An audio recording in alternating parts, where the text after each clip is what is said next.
8 বছর পর আবারও রাশিয়ায় চালু হতে যাচ্ছে বাংলাদেশি আলু রপ্তানি। এ লক্ষ্যে এরই মধ্যে বাংলাদেশ ও রাশিয়ার মধ্যে একটি সমঝোতা স্মারক সই হয়েছে।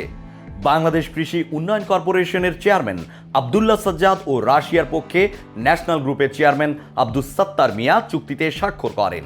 রাজধানীর একটি হোটেলে এ সমঝোতা স্মারক সই হয়। এ সময় কৃষিমন্ত্রী ডক্টর মোহাম্মদ আব্দুর রাজ্জাক, কৃষি সচিব ওয়াহিদা আক্তার, বাংলাদেশে নিযুক্ত রাশিয়ার রাষ্ট্রদূত আলেকজান্ডার মন্টিটস্কি, বিএআরসি নির্বাহী চেয়ারম্যান ডক্টর শেখ মোহাম্মদ বখতিয়ার এবং বিএডিসির সদস্য পরিচালক মোস্তাফিজুর রহমান উপস্থিত ছিলেন।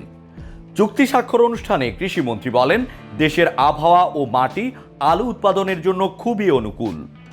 বর্তমানে বছরে 1 কোটি টনের বেশি আলু উৎপাদন হচ্ছে। আমাদের প্রয়োজন বছরে 80 লাখ টন, বাকি 20 লাখ টন রপ্তানি করার সুযোগ রয়েছে। আমরা সে লক্ষ্যে কাজ করছি। তিনি বলেন, রাশিয়ায় দীর্ঘদিন আলু রপ্তানি বন্ধ ছিল। আমাদের আলু রোগ জীবাণুমুক্ত ও নিরাপদ করেছি। এ নিশ্চয়তা পেয়েই রাশিয়া রপ্তানির উপর নিষেধাজ্ঞা তুলে নিয়েছে। এ বছর খুব বেশি না হলেও আগামী বছর 1.5 থেকে 2 লাখ টন আলু রপ্তানি হবে। দেশে 2020-21 অর্থ বছরে আলু উৎপাদন হয়েছে 99 লাখ টন, রপ্তানি হয়েছে 68,773 টন। 2021-22 অর্থ বছরে উৎপাদন হয়েছে 1 কোটি 2 লাখ টন, রপ্তানি হয়েছে 78,910 টন। 2022-23 সালে উৎপাদন হয়েছে 1 কোটি 11 লাখ টন, রপ্তানি হয়েছে জানুয়ারি পর্যন্ত 13,000 টন। আলুতে ক্ষতিকারক ব্রাউনট রোগের উপস্থিতি শনাক্ত হয় 2015 সালের 6 মে থেকে আলু রপ্তানিতে রাশিয়া সাময়িক নিষেধাজ্ঞা আরোপ করে। দেশটির নিষেধাজ্ঞার কারণে 2015-16 অর্থ বছরে রপ্তানির পরিমাণ 91,000 টন থেকে 40,000 টনে নেমে আসে।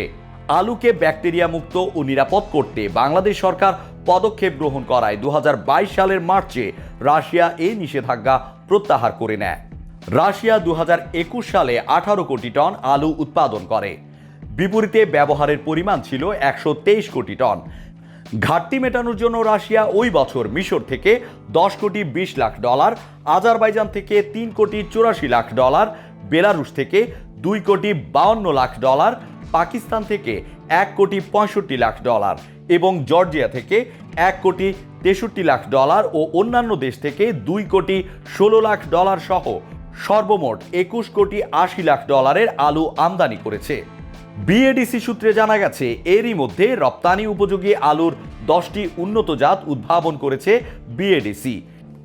বিএডিসি আলু 7 বা কুইন অ্যানি ও বিএডিসি আলু 8 বা লেবেলা উল্লেখযোগ্য। 2021-22 অর্থ বছরে বাংলাদেশ থেকে 82,000 টন আলু রপ্তানি করা হয়েছে। এর মধ্যে মালয়েশিয়া, সিঙ্গাপুর ও নেপালে উল্লেখযোগ্য পরিমাণ আলু রপ্তানি করা হয়।